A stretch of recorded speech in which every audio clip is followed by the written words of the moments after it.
Today, I wanted to take this opportunity to talk to you about some of the successful projects for peace that have come out of Tufts University, and also some of the other colleges around the US. And by doing so, maybe inspire some proposal ideas. But other than that, the main purpose of this session today is actually to ask questions of some of the past winners of the 100 Projects for Peace competition.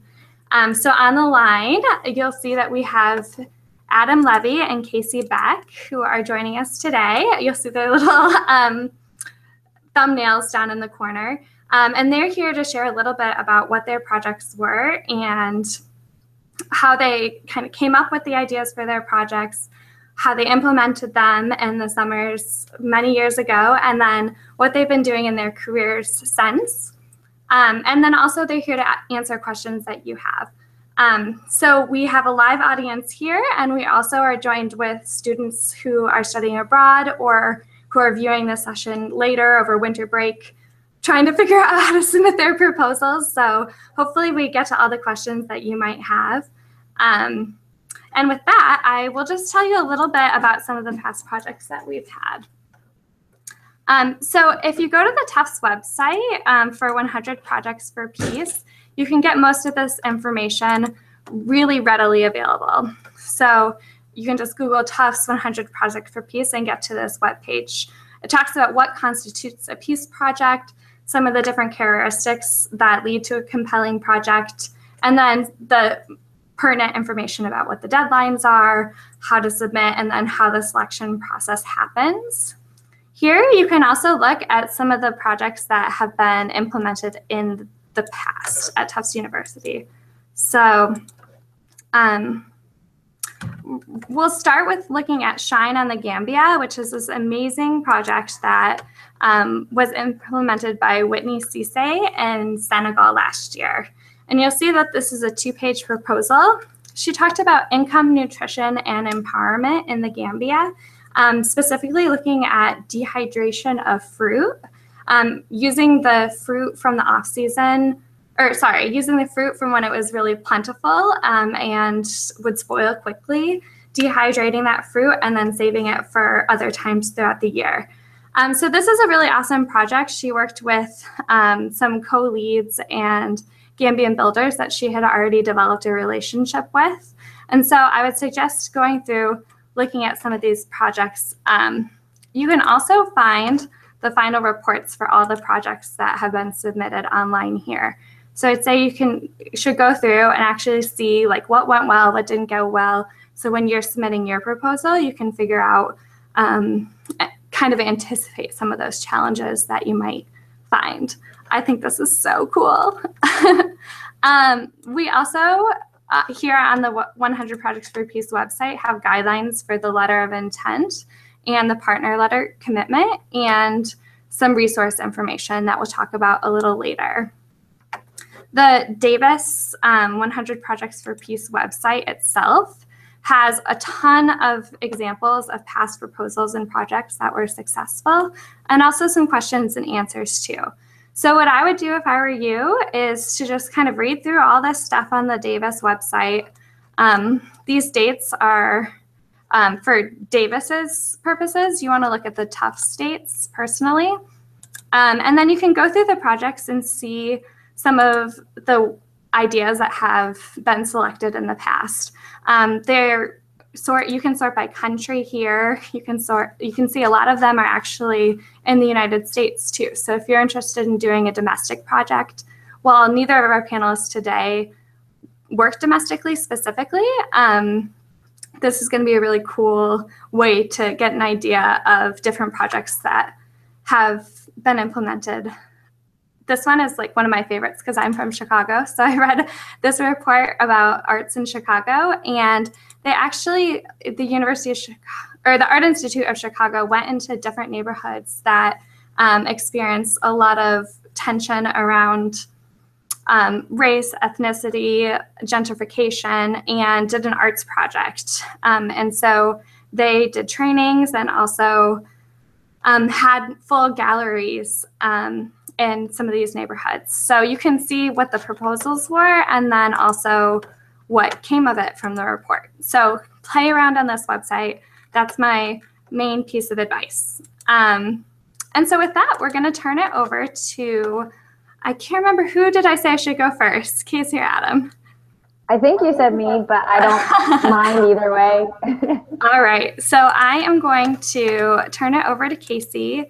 And Casey, I would just love it if you could tell us a little bit about how you came up with the idea for this project, who you worked with, if you had any implementing partners, and a little bit of the background, and then we'll ask some questions. Sure, yeah. So my name is Casey Beck, and I graduated in 2007. I was a Peace and Justice Studies major with a concentration in media activism. And so it was about this time 10 years ago, in 2006, when I realized graduation was coming up. And unlike some people I knew, I did not have an internship planned or a job or anything. And then out of the blue came this thing called the Projects for Peace. And so I was really motivated to apply and was just thinking, like, what can I do? You know, what would be interesting? What would be different? And I really, my approach was, I was actually trying to remember how I came up with the idea. So basically the project, which you'll end up, I'll tell you about in a second, we ended up going to a Pacific island, nation, and making a film and photo project. And I don't know how I came up with the idea, except that I know I remember reading a lot of news, and we were trying to, a friend and I who I was applying with were like, what can we do that would be, again, new, unique, different. And at that point, it was really the first time that either one of us had heard about these quote unquote, what they're being called sinking nations. Of course, they're not really sinking. That's just the way we've kind of chosen to describe them to make it a little more easy for us to visualize what's happening. And we learned about Kiribati, which when we first read it, and if you read our proposal, you'll see it's spelled, it looks like Kiribati, but we very quickly learned that it's pronounced Kiribati. And we immediately went to a map, which you're probably like, where is this country that she's talking about right now? So I'm going to show you. I mean, this was basically what we did. We're like, okay, Kiribati is kind of on the front line of climate change. It's one of the quote unquote sinking nations. It's in the middle of the Pacific between Hawaii and Australia. And so you see, I can zoom in. It's this tiny island. It's actually an archipelago. It's not really just one island, but many different islands. And no one had heard about it. And so our project became kind of twofold. It was to raise awareness of what was happening there. We would bring our photos and our video back. And then also, given, let me come back to you guys, given, okay, there we go. Given that within 100 years, perhaps within our lifetime, these nations will basically become uninhabitable. People will have to leave. And actually, since 2007, the president has purchased land in Fiji with this intent in mind, whether or not it's actually to move people there or more just to make the case that this is really happening to them. We understood at that time that people would inevitably have to leave the island. So what we also did, which I think some of the other people who've since gone and made written about this or made videos about this, etc., what makes our project a little unique is that we actually brought a printer with us, and brought photo paper with us, and brought albums, and brought DVDs, and brought a DVD burner, and actually produced little photo visual archives that we gave to the families we stayed with. And I know that they really were affected by this, because since then we stayed in touch with one girl in particular. She was a girl there, now she's in her young 20s, who has since asked for more photos. She said, can you resend the photos? And so I know, based on this, just the feedback that we received, that people were really touched by this. And it was really an interesting time, because when we went there, we realized that we were bringing the news of the system that was at play. So people there obviously were familiar with what was happening, with their wells becoming brackish and king tides, living there really tenuous at times. These islands are only 6 feet off the ground, and if you have a 10-foot king tide, that means that literally 4 feet of your ground is water for 24 hours. So they obviously knew all of that, but what they didn't realize at the time was what was happening globally that was causing that, and that this was not just a isolated incident, but that this was a real threat to their way of life. So it's an interesting project, because it takes a very different approach to what peace is, which I think is one of the things that's really interesting about the Projects for Peace. And I think one of the ways that you can kind of make your project stand out is to really think about, what is peace? And in this case, I don't know if our project was a resolution or a solution, but I feel like it was a step on the path to all of us really reconciling what's happening with the climate, the potential for climate refugees, and how we can kind of promote climate justice in a way that hasn't yet been promoted. So it was, to have that opportunity, and to have the Projects for Peace, the Davis World College Fund, basically say, yes, we believe in you, and go out and do this, and trust that what you're doing is important, was really monumental at that time, and has kind of undoubtedly shaped my whole career, or affected my whole career. So I work full-time now as a filmmaker, and I also teach documentary production. And when we came back, so we knew, we left the country, and we knew these people had these archives, and we also were able to submit all of our photos and our finished documentaries to Kiribati's National Archive, which is really cool. So wherever they go, we've added to that body of work of visually what their homeland looked like and sounded like, and all of that. And then we came back, and we did a bunch of different galleries and shows and screenings. So let me go back to my screen share and show you some of what we did. Okay, so well, this is the president of Kiribati at that time, and still President Anote Tong, and this is me, and this is my friend and partner on the project, Austin Blair, who's a biology major. And so we were able to interview the president, which was pretty amazing. And it's the only head of state I've ever had the opportunity to interview, and I wouldn't be surprised if in my life it's the only president I do ever get to interact with. So that was pretty cool in and of itself. This is just another map. We'll kind of skip over that. So here's where we first came back to Tufts, and we had the gallery here. This is in the hallway, and I can't remember the name of what this gallery is called, but you can see we wrote about it and put up a map and all of our photos and had the video playing. Here's the poster that we made to advertise that. And then here are some of the photos that we showed. So I'll just kind of click through them. So you can see here's where saltwater intrusion is happening, and it's basically coming up through the coral and kills everything, can't survive. So, and then just some, this is this man introduced us to his father, Uriam. His name's also Uriam, who basically gave us a historical, oral narrative of what it's been like. He was in his 80s to live in Kiribati through these times. Kids playing, everything there revolves around water, revolves around the ocean. So it's kind of ironic and sad that that's what ultimately will force people will ultimately displace people. So yeah, these are just some of the photos.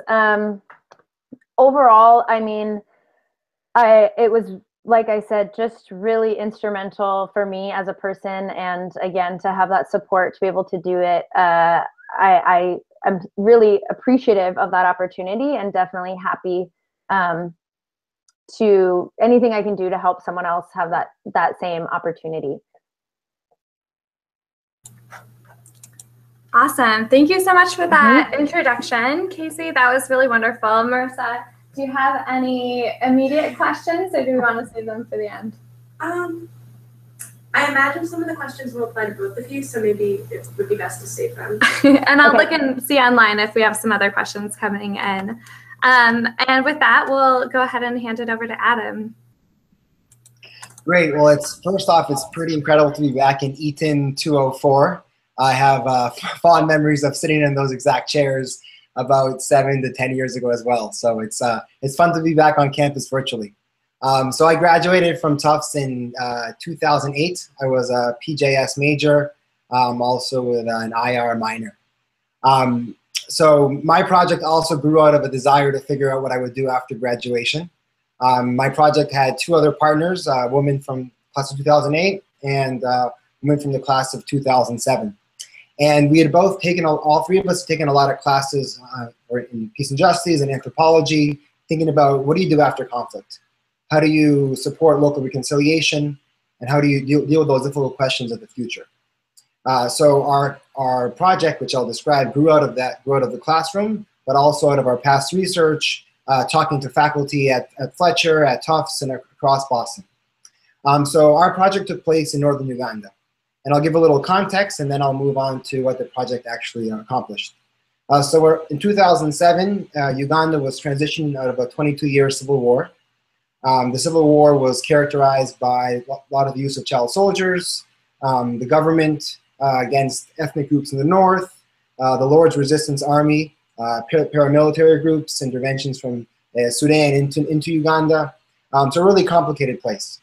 And in 2007, over 2 million IDPs, internally displaced persons, were coming back to their communities. And as they were coming back, they were living perhaps next to perpetrators. So a child soldier might also escape from the LRA and come back home. And my 2 colleagues, Rachel and Jesse, had also done some research in northern Uganda in prior years for Fletcher faculty and for their own undergraduate thesis.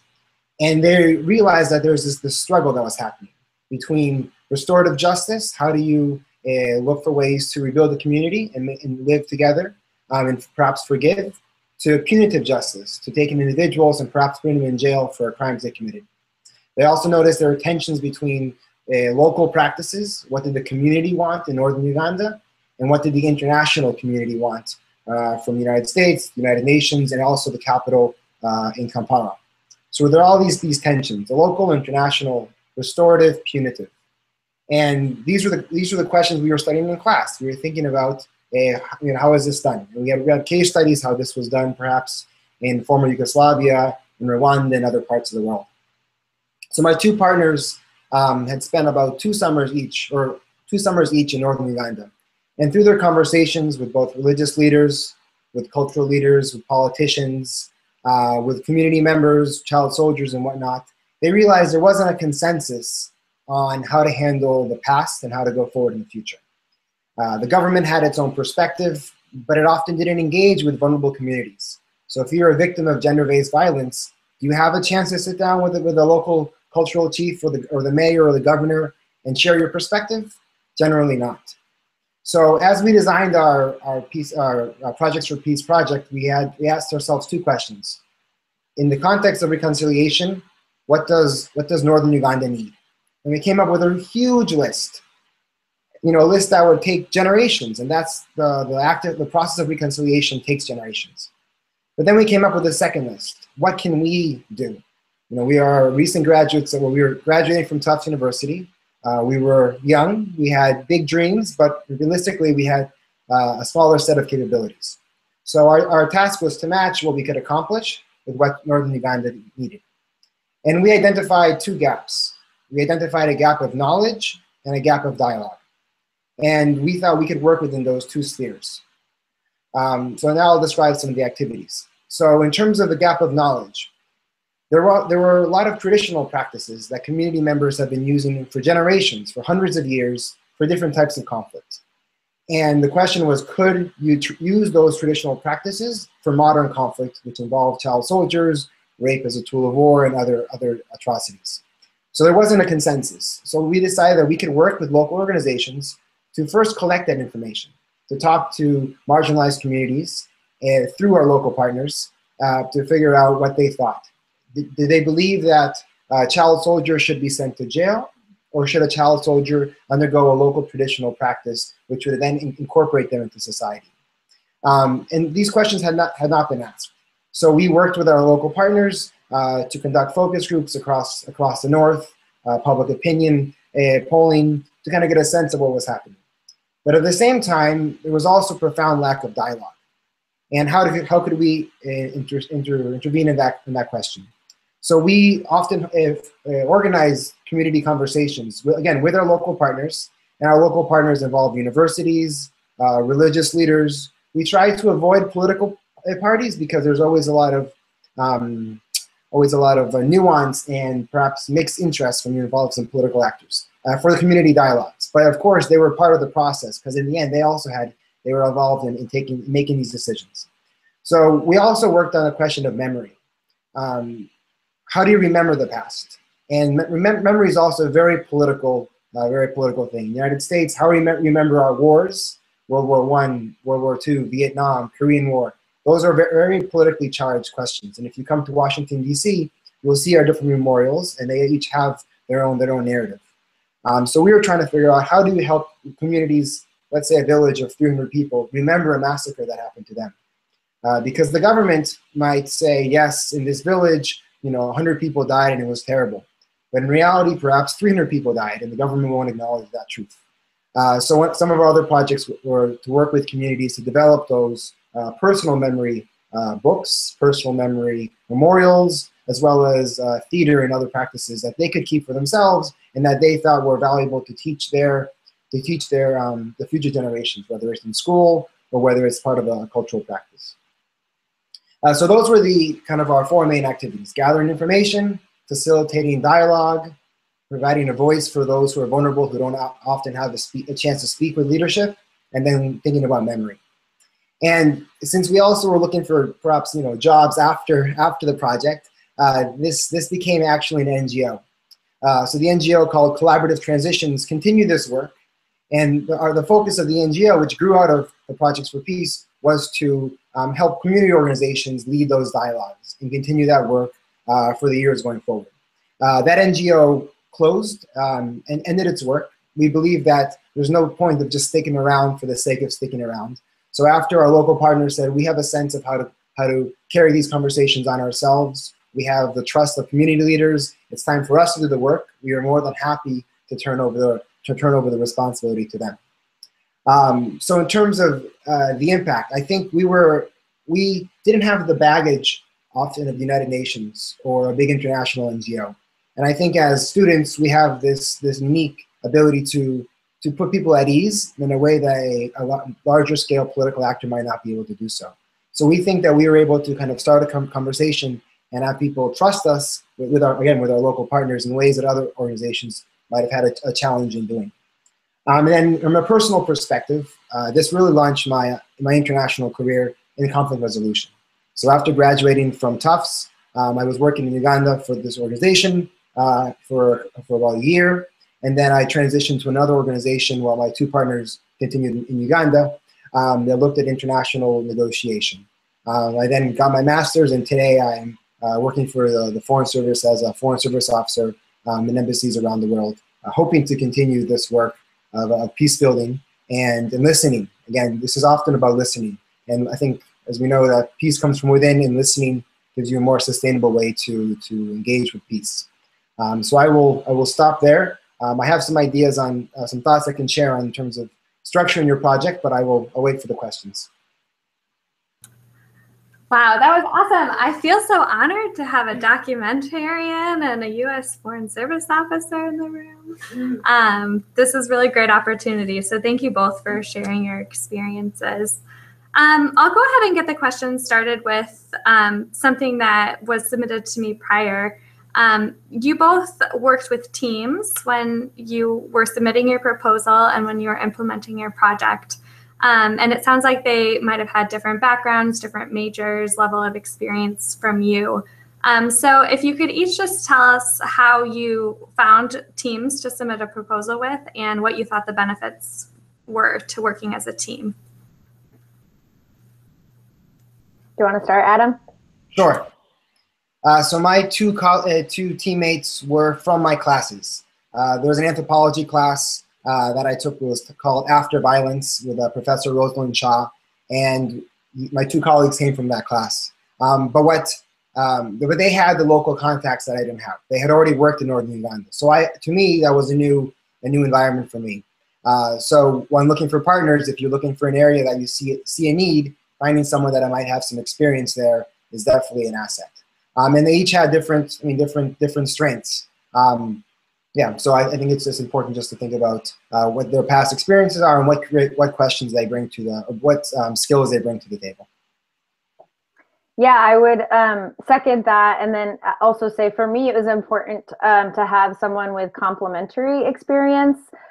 So Austin is not a filmmaker; he's a biology major, focus in ecology, and so it made sense when we were talking about climate change and how it's affecting people. To have him there really, I think, lent a weight that just having a visual documentarian maybe doesn't always carry.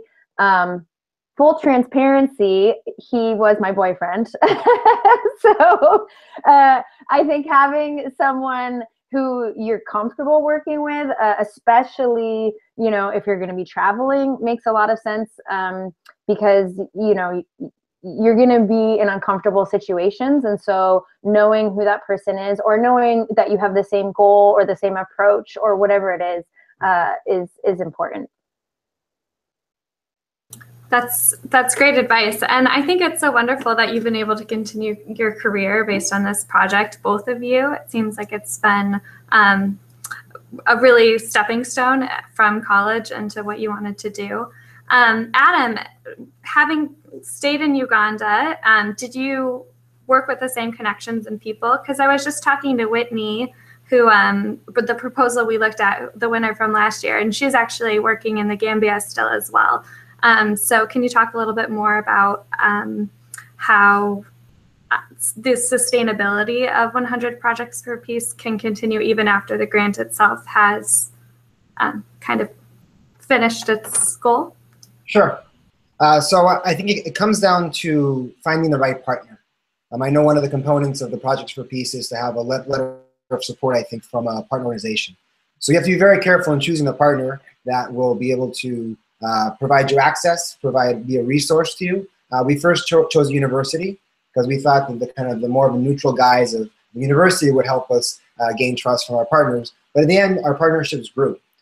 So from the university, there were other NGOs that were led by Ugandans that became our natural partners because, again, we're always outsiders in communities, and it's often quite difficult for outsiders to start these difficult conversations.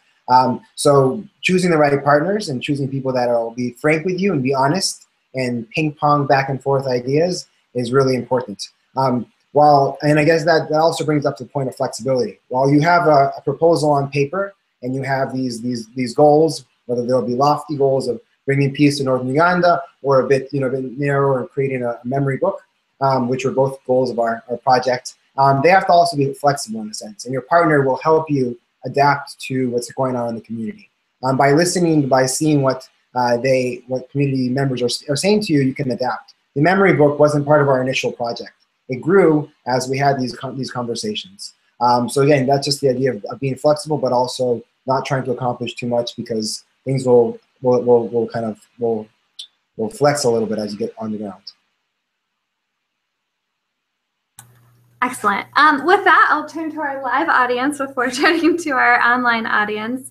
Do you have a question for the panelists? Yeah, I have a couple of questions. Can you hear? Cool. One question is if there are certain methods of evaluation or assessment that you use following your project. So the question is if you had certain methods of evaluation or assessment that you used following your project. Yeah, just how did you measure how successful you were? I mean, I think ours, given that we had two different goals, the first goal of creating these archives for people in the country, really once we did it and gave it to them, that relationship for the most part was over. You know, it was like that was done. And like I said, we have been in contact with some of the families and followed up and given more photos, or you know, we sent letters for a while just to stay in contact with them. As far as coming back and the other goal of kind of being ambassadors for Kiribati at this time where very few people knew about it. I think it's grown now where it's a little more common that people have heard of it, but 10 years ago, people were like, what, where? That was something that it was really just a personal choice. We didn't have metrics per se. I just went actually back on YouTube to look at how many hits we have on the documentaries. So we have a 10-minute one and a 5-minute one, and combined they're 25,000 views, which I thought is pretty good. Yeah. And we didn't set that out as a goal. We're going to put it on, put it online and then go to as many places as we could to talk about it, to share the photo, to share the video. I think we probably could have set more standardized goals and standardized metrics for measuring those goals. But at the time, it was more, for us coming back and putting it online and sharing it was like something that we took on additionally, really, for our project. Going there and making these photos and videos for the people there was the primary goal. So once we accomplished that, we felt pretty good getting all of that equipment halfway around the world, and then to a place with different power and this and that, and not having it crash and burn was more than just successful, like kind of a small miracle. Well, before I let you add on to that, I just wanted to share a personal anecdote, because I actually served as a Peace Corps volunteer in Rwanda. So I'm connecting to both of your stories of your experiences. And the picture sharing thing, it's just one of the most amazing opportunities to actually print out a picture and give it to someone who might never have seen a picture of their family or their home before. So that's a really cool way to implement peace that I don't think a lot of students would have thought of. Yeah, well, thanks. It was just very personal and individual. It was not, our goals in that sense were not as lofty as what, maybe Adam was talking about or trying to conquer. But, and that's why my advice is kind of think outside of the box of what it can be. And I will say, as far as our partners, we didn't know it when we applied. But again, this idea of being flexible, if you do get the grant, and then once you're out, in the field, actually the Peace Corps volunteers in Kiribati at the time became, they were pivotal to us completing the project, because on some of these outer islands that we went to, they were the only people who spoke English and Kiribati. And so they knew everyone and were able to connect us. So once you're on the ground, knowing who your allies are is also important. Very cool. Adam, do you want to talk a little bit about the metrics you used? Sure. I think I guess I'll say that reconciliation as a whole is quite difficult to measure. This is a challenge that both the United Nations, the State Department, other NGOs face every day. How do you measure trust in a society? So by breaking down our project into smaller steps, you can have a better way to measure. So, for example, distributing the memory book, having these dialogues, seeing if there's press, if these stories are if the community dialogues are being covered by the media, or our politicians talking about this more. When you do research, you can have qualitative and quantitative research, polling before and after project to see if opinions have changed. We did notice opinions have changed. The opinions changed during our time there in terms of people's both knowledge of the traditional practices and their kind of clarity in terms of how they could be used. So I think your question is great, and I think that'll make a really strong proposal. If you in one of your conclusion sections demonstrate that we have these metrics, these are achievable, they're realistic, I think that'll be a great way to sell that your project is one worth funding. All right, another question? Let's see. So you've talked a little bit about this. You talked about your partnerships and the ways in which they were effective. Were there any challenges that you had in your partnerships, or just challenges otherwise that you didn't expect? Do you mean with the people we worked on the project with, or with our partners in country who are supporting the project? I was thinking about the people that you were working with as students, but they are both questions that I'm interested in the answer to. Okay, I'll start. Yeah, I mean, I think to be realistic, I think it's important to be realistic. Any sort of undertaking of any kind that you're doing in collaboration, you have to anticipate that there will be some difference of approach and opinion. And I think it's probably important to work out as it relates to the project, like, is there someone who's a director who gets the final say? Is it, if there are 3 of you, you can easily vote. If there are 2 of you and it's 1v1, you know, how do you move forward? So I think anticipating that and maybe addressing that before, you know, in our case, it was kind of as far as the final photo and video product, I had kind of control over how that looked. And then there were other parts that Austin had control over, you know, how that happened, or what we did in certain circumstances. So I would say, I can't think of any offhand that were pretty difficult. I mean, I know, thinking back, I mean, I know we had technical difficulties and we just kind of worked through them the best we could. As far as on the ground, the partnerships there, I think one of the difficulties was there was very little information about Kiribati at that time online. And so there were some things that we just couldn't really prepare for.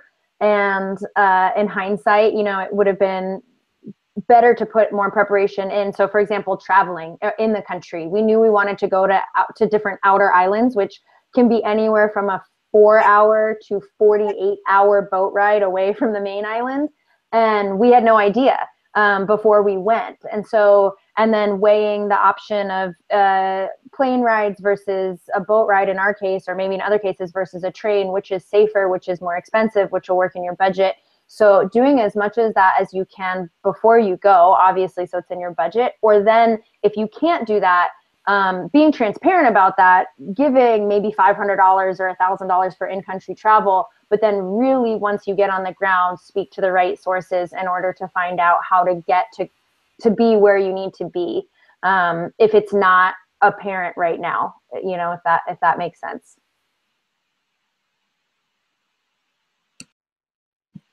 So I can also take a stab at that question. I think within the team, we kind of broke up responsibilities. For example, one of our challenges was hiring staff. So then we had to have someone who could handle the staff part. Another individual had kind of the role of building relationships with other NGOs, and another individual kind of took on the local government and international community. So we had to kind of divide and conquer when we first arrived, and then we'd also go out into the field. So you kind of have to decide, you know, who's going to go where, look at a map, see what's feasible. Security reasons as well. I forgot to mention that, but you always have to have a security plan. So it's good to travel with buddies, or at least make sure you have redundant forms of communication. But one of the challenges, though, I faced as someone was hiring staff. I had never hired a team as a graduated from college. So I definitely learned the hard way about negotiating for salaries and figuring out those things. And the challenges, I mean, even if your project's in the United States, you still have to learn about how things are done in those communities. So I learned a lot about intercultural negotiation and expectations that have to be worked out. So it's going to be difficult if you have to kind of liaise with other organizations, because to be honest, people might believe in your cause and believe that your project is worthwhile and it's important, but they also have interest for why they want to partner with you. Some organizations want to partner with you because you're outsiders, you're foreigners, and you might increase their visibility. Others think they might get funding from you in the future, and others just want to do good work. So you have to be careful with that in terms of the commitments you make to your partners, and then also in terms of finances. So our project, lasted more than just one summer, and the $10,000 is a lot of money, but that can go pretty quick. So we also had to look for other sources of funding around Tufts. I think the Institute for Global Leadership supported us. I think the Provost Office supported us, PJS, and IR, other entities on campus, as well as asking family members if your project is going to grow and you need more funding. Look to your resources you have in your community. But then also, you have to make sure your safety is paramount. So we were staying sometimes in places that weren't the nicest, but they felt safe. And then we heard some information about some changes in the community, so we moved our housing. So again, always just keep yourself safe and have a backup plan. Great. Well, we had a question come in about the budget. And so I think that kind of plays on your last point, Adam, of doing things for the first time that you might never have done before and not really knowing what you're doing. Do you have advice in terms of writing a budget or formatting your proposal in a way and so that it will be selected and useful when you actually are on the ground implementing? Thanks. I mean, things often cost more than you think. So you don't want to have a section of your budget that has miscellaneous and it's like 60%. I mean, that's not realistic. But by explaining why you might have to have a flex or some wiggle room because of unexpected things and explain what those unexpected aspects could be, that shows that you've done your research. That honesty that things don't go as planned is important. I can't quite visualize in terms of the structuring of the budget, but we stayed in Uganda. I mean, the housing was quite inexpensive, but we stayed in very inexpensive hostels. Because our whole goal was to have the money go to the project. We'd walk to the field sites, we'd take motorcycles, we wouldn't rent a big car. So you have to kind of be creative in terms of making that money go as far as you can. Yeah, I would add to that I think one of the reasons that the 100 Projects for Peace is so unique in the fund making world is that really you can use the budget as you see fit. And so I think whatever you need to do or however you can show that you've done your research into what things will cost will show. So for example, half of our budget or about 40% of our budget went to airfare, which is absurd, but that's what it costs to get to this country. And so there are very few other grants that would look at a $10,000 budget and approve, okay, $4,000 can go to airfare. So I think knowing that you can kind of use the budget as you need and as your project needs is important, as long as you're realistic, again, about what things cost. So because we spent $4,000 to get there, in order to make the remaining 6 stretch, I mean, we really had to stretch it. And I think I'll second what Adam said. We also looked for additional funding, and that made a big difference. And so even when we came back to Tufts and had our first exhibit there that we went on to show at other universities, but when we first came to Tufts, we were able to get funding from other entities, other departments to help with the cost of printing, which ended up being more than what we expected. So that's not good budgeting to do it that way, but I would say that as an example that it is possible to get other support, and there is other support out there, even at the university.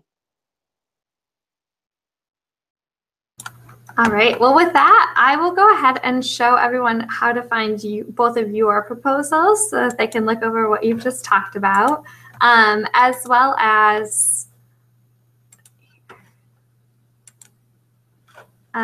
here we go.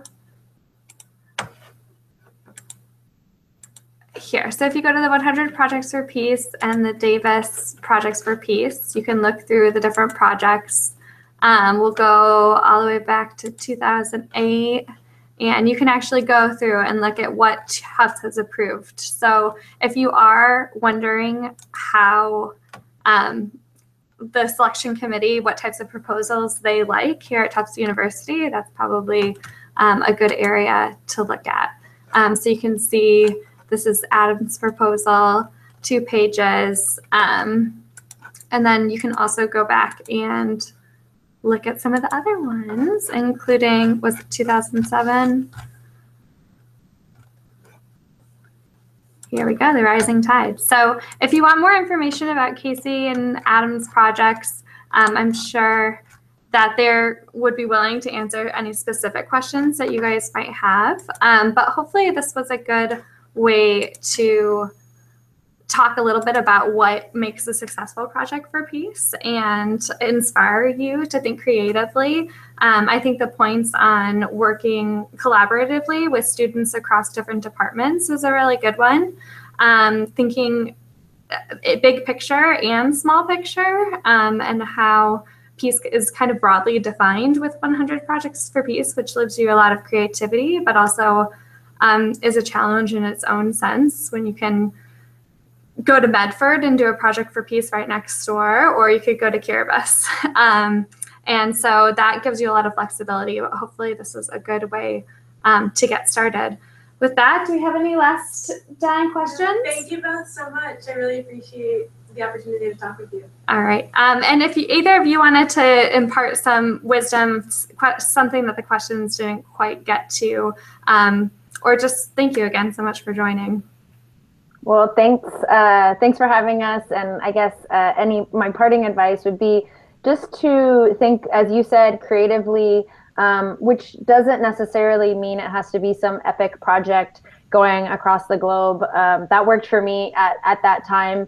However, it might be that $10,000 goes a lot farther in Medford than it does elsewhere. So just think about what works and what inspires you. And I would only add to that is that societal change takes a long time. So you have to just bite off what you can chew. And small incremental change is how we're going to change the world in a sense. So projects that are focused, I think the selection committee will like. So best of luck, and I hope I can still be a resource. All right, thanks so much for that. We'll go ahead and start the broadcast here. Have a great evening. Thanks so much for sharing your experiences with us. Of course. Thanks.